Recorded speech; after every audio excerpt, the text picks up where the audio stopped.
Не удалось оспорить арест заместителю начальника Ухтинского отдела полиции Владимиру Торлопову. Напомним, 21 ноября его задержали сотрудники собственной безопасности МВД по Коми.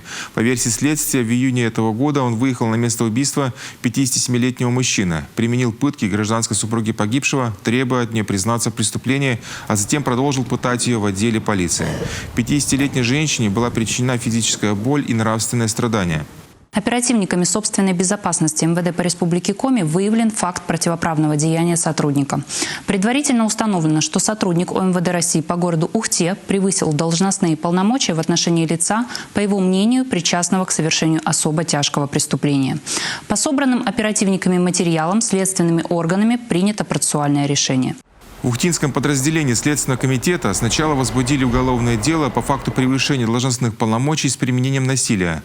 Позже обвинение переквалифицировали на более тяжкое – с применением пыток. Санкция до 12 лет лишения свободы. По ходатайству следствия обвиняемого взяли под стражу.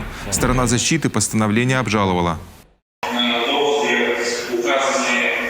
Следователя о том, что я могу оказать давление на потерпевших и свидетелей, не обоснованно. Почему? 8 ноября до меня дошли слухи о том, что в отношении меня будет возбуждено уголовное дело.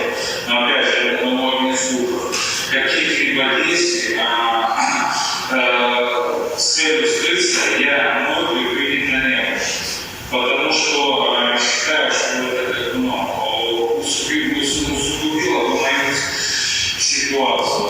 В своей деятельности никогда не оказывал давление на своих подчиненных. Да, я владею тактикой оперативно-розыскной деятельности, но бегать я ни от кого никогда не бегал и не собираюсь.